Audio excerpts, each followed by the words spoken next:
I live in a rental near Sugar House in Salt Lake City. Second floor walk-up with skis on the balcony and a boot dryer that sounds like a small plane. I'm 36, divorced, dad to a 7-year-old named Milo who believes any hill can be a mountain if you name it. I work as a ski patroller in Little Cottonwood Canyon. Official title, Snow Safety and Medical. What it really means. I throw explosives at dawn, dig snow pits like confessionals, drag toboggans through wind that teaches you new verbs, and tell strangers no in 3 languages and 5 levels of polite. Here's the thing about our canyon. The Wasatch aren't the tallest peaks, but they stand up fast. The weather remembers you personally. A north wind can turn a postcard into a warning in one ridge. On patrol, we live by layers and shorthand. Storm slab over facets means patience. Grauple is ball bearings. Good for ski edges, treacherous for bonding. Green light days are rare enough to brag about. Most days we read weaknesses like a doctor reads a scan. We carry beacons, shovels, probes, radios, and the kind of stubborn you inherit from shoveling driveways as a kid until the curb reappears. Our morning briefings smell like coffee and pine tar. We file into a room with a topo map the size of a bedspread. Someone reads out overnight totals, wind directions, crown depths from control shots. We talk about remote triggers and propagation. We assign routes. The spine you've skied 100 times that still insists on surprise. The traverse that looks safe until it isn't. I clip 3 2-pound hand charges to my pack, check fuses, check again. We head out in the pre-dawn. Headlamps bouncing off rime. Canyon still asleep except for our sled tracks and the plow's steady gospel. People imagine control work like an action movie. It's closer to ritual.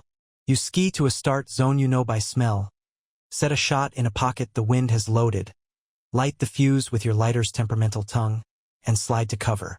The mountain answers in dialects. Woof if you tickle a slab, boom if you wake up a season's lie. A soft sigh if the shot did nothing but rearrange your heartbeat. You watch for shooting cracks. Listen for hollow drum underfoot. Think about the weak layer you found at 35 centimeters in yesterday's pit and whether last night's east wind made it jealous. You write notes with a pencil you keep warm in your glove because ink goes on strike at 9 degrees. On interlodge mornings, when the avalanche hazard slants from respect to religion, we keep everyone indoors. We have the legal authority to lock hotel doors, and we use it like seatbelts. Most guests thank us. A few curse because powder hours slip through fingers like money. I walk the hallways in my red jacket. Radio hiss tucked to my ear. And think about my father who laid brick in Idaho winters and told me, "Son, the mountain doesn't care about your plans." He died young. Not from snow but from a heart that gave up on its schedule. I hear him anyway when the wind hits the eaves. The day that changed how I do this job started with a storm that came in high and warm, then turned mean. 20 inches in 12 hours. Wind gusts that put cornices where cornices don't belong. We closed the backcountry gates before lifts opened. We posted rope lines like exclamation points. We set the sign with the skull and the simple sentence that makes people feel challenged. You can die. I hate that sign for its accuracy. I also love it for the same reason. At 10 a.m. we were running toboggans for blown knees and a shoulder dislocation when dispatch crackled the tone we don't mistake for anything else. Avalanche incident outside boundary. Several caught. Unknown number buried. Caller on 911 from Perimeter Ridge. The voice used the word outside. The ridge was just past our rope line. One easy step from, "I paid for a lift ticket," into "physics doesn't care." I looked at my partner, Luis, steady, a dad like me, and he was already clipping skins on. "Let's go," he said, which is both command and confession. We are leaving safety now. Part 2. Exits are geography and decision. The gate had been closed since dawn. The rope sagged under a fresh coat of snow like a tired line on a bad day. We stepped through because our job didn't ask whether we were brave, only whether we were timely. The terrain rolled into gullies and little cliff bands. The sky had that flat bright that lies about depth. The wind wrote arrows in the surface, pointing both ways. We skied slow to the crown line because there are 2 kinds of rescuers. The ones who get buried and the ones who learn to not join the party. I swept my beacon to search mode and it started talking in beeps that all mean the same sentence. Hurry. The debris was the particular kind, chunky, set up like concrete. You don't paddle through, you dig. One survivor, early 20s, border, goggles off, face a crash of snow and tears.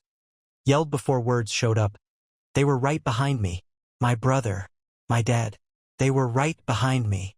Panic is a bevel. You can turn it to work if you set it right. We split the field. Luis and I each got a signal, the numbers on our beacons counting down like a jury. 30, 25, 15, 8. I dropped the probe when the beep went to continuous. It hit something with that sickening bingo feel. Strike, I yelled. That word feels like winning until you remember what it means next. We shoveled in a V, snow heavy as sin. Shoveling in a slide is not digging. It's surgery. Fast, efficient, move snow backward, switch without ego every 2 minutes. We found a glove first, then a forearm, then a face caked in sugar that had turned to stone. Airway first, fingers clearing ice with the tenderness you wish you reserved for love. He gasped the way newborns do in movies when the music swells. I didn't cry then because my mouth needed air for commands. The second signal took us lower into the debris where a tree lay like a joke you laugh at later because you want to convince yourself it isn't mean. The crown up top spanned 100 feet. A hard slab, cohesive, bridged over facets from a dry stretch earlier in the month. Someone above had likely cut across a thin spot and the slab said thanks for the invitation. We probed, hit, dug, hit layers, swore at the snow because cussing is a metronome. We uncovered a helmet. The face had that wrong whiteness that makes time behave badly. We cleared, started compressions. 2 rescuers swapping as if our hearts were rechargeable and his only needed the cord. Other patrollers arrived. A flurry of red crosses and calm hands. The heli circled once, then banged away. Too windy. We were the plan. We pushed drugs that we carry and prayers we don't write down. We kept a rhythm even when my arms went to water. My radio hissed 100 questions from dispatch and I answered the one I could. 2 located. 1 breathing. 1 pulseless. Continuing CPR. The brother watched with the stare of someone who'd been told for years that rules exist for other people and just got introduced to the truth. After 25 minutes, our lead, Jana, whose voice you want in a crisis because it doesn't shake until an hour after, counted us down. We stopped. We listened with a stethoscope that fogged like a liar. We checked pupils and time and each other. The clock has knives on days like that. Jana said the time, her tone making the words both respectful and final. We zipped a black bag in a world that had not asked us permission to be this. We still had 1 living patient, shocky and swearing, and not sure yet which universe he'd landed in. His rescued brother, 18, pale, eyes all pupil, kept saying, "I didn't see the sign." The sign is a rope at the top of a ridge, heavy with new snow, and a skull with words at the bottom that you only read if you stop to take your photo. I wanted to scream that we'd closed the gate since breakfast. I wanted to hug the kid. I settled for saying, "You're here. Help me pack the sled." He did, fumbling with straps like he had oven mitts for hands. We loaded the living brother in the toboggan, belayed the steeper rolls, screamed at wind, moved like a team that had rehearsed the worst and now was paying for the ability to not think. When we reached the boundary rope again, resort guests stared like we were a TV show and kept their distance because blood and grief make even powder addicts solemn. We took the patient to the clinic. An ER doc friend took over. Relief passed between our hands like a baton. The sheriff's office handles outside the rope fatalities. They came with kindness and forms. I stood to the side as they told the boarder what we already knew. He didn't fall. He folded, like a tent when the pole gives. I carried his board inside because I needed a task that made sense. Luis found me behind the clinic, breathing hard like I'd run stairs when I'd only stopped moving. He didn't say, "You okay?" Because that's a question you can't answer for 8 months. He said, "We did it right," which is smaller and kinder and true and not enough. Part 3. Grief is a snow science all its own. It layers. It rots. It moves when wind finds it. In the nights after, I woke to phantom beeps. I shoveled in my sleep, V-pattern in sheets, hands numb and angry. Milo stayed over on Wednesday and asked if I'd invented the avalanche. I said no and then told him what we tell fourth graders when we go to schools with a slide deck and a plastic snow saw. Snow is lazy and selfish and needs boundaries. He asked if the man we couldn't save had a boundary. I said not that day. And then we watched a cartoon and I cried into the sink later, so his bath time wouldn't share the bill. At morning meeting 2 days later, Jana said, "We need to talk about Gates." And the room picked a fight with itself with the particular politeness you use when blame has sharp edges. Some of us wanted more signage, bigger skulls, flashing lights that yell you don't own this. Some wanted to harden the rope line like a wall. Others, older, shook their heads. "You can't fix want," Troy said, who has been throwing bombs since before I learned to tie my boots. "You can only make the right want louder." We doubled down on the no before you go nights, pizza, cheap beer, mortality dressed as community. I started telling the story without theater. I didn't say where or who. I said there were 3. I said our beacons worked and our shovels worked and our arms did the thing they were built for, and still the clock did what it always does. I let a room of 20-somethings touch my pack and run their hands along the deadman strap we used to anchor a sled. I showed a photo of a snow pit with a layer cake of lies. I made them stick pretzels into peanut butter to show bonding and then knock it sideways to show failure. Felt dumb until it didn't. One guy, mustache, Ernest, stopped me in the parking lot after and said, "I didn't duck the rope this weekend. I get it now." My hands shook until I could put them on my steering wheel. The resort agreed to fund a beacon park by the midstation.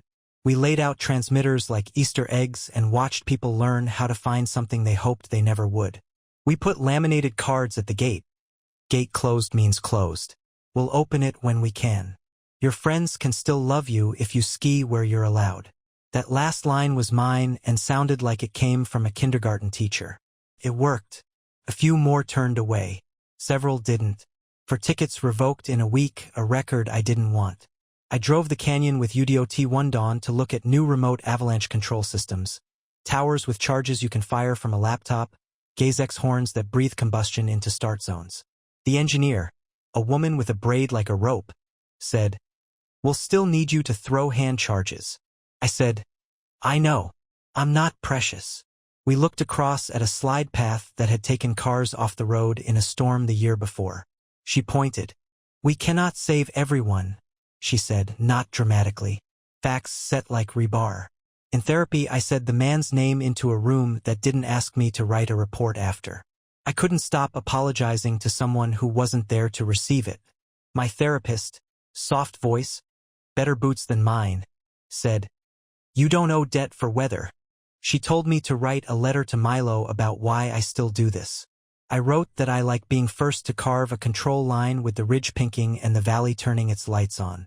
I wrote that I like catching the first creak of a slab under my skis because it tells me truth I can use. I wrote that I like bringing people back, even if it's only to the clinic where the hot chocolate is terrible. We held a memorial in the canyon turnout where the wind can't quite stand up. The family came. The brother didn't meet my eyes and then hugged me in the shape of a tackle. He said thank you the way a person says a word they were taught to say and then earn. We put a small cairn by a tree not as a shrine but as a semicolon. Winter was far from over. Part 4. Storms stacked anyway. February arrived with cold that made your teeth feel like glass. We worked a slide on the north edge of the resort that ripped to the ground and left a crown big enough to park a truck in. Nobody was there to be hit because we closed it all day and the sign had been big and we had stationed a human at the gate who had that dad energy that works on strangers. I loved him. I bought him coffee. He shrugged like he'd only done the thing that makes sleep simple. Late in the month, we got a call for a missing splitboarder who'd told his friends he was going to take a lap quick, beyond the rope before last chair. Darkness erases decisions. We skinned by headlamp, radios tight to our ears. Beacon search. Nothing. Reco. Ping against nothing. Last seen near Boundary Pine, dispatch said, which is a tree everyone knows because it's both literal and sermon. We found him 2 hours after midnight under a small tree well, air hole the size of a fist near his mouth. The luck you write songs about. He came up cussing and crying and kissing his glove like it had saved him. Luis grinned like a dad who'd just watched a toddler not run into the street. We fed the kid soup in the clinic while he texted his mom in a way that made me feel I should leave the room for privacy. In March, Milo drew a picture of me with a big red cross and a mountain. He added a speech bubble, "N.O. friend." I asked if that's what I say all day. He said, "Sometimes you say yes." I taped it on my locker. When he sleeps over, we play beacon hide and seek in the living room. Him giggling as he follows the beeps to the transceiver I tuck behind couch cushions. If he grows up to hate snow, I'll understand. If he grows up to love it, I'll give him the list. The last storm of the season hit on a Sunday. Fat flakes. Wind cooperative for once. We opened the backcountry gate at noon with caveats big as clouds. I stood there and said the script.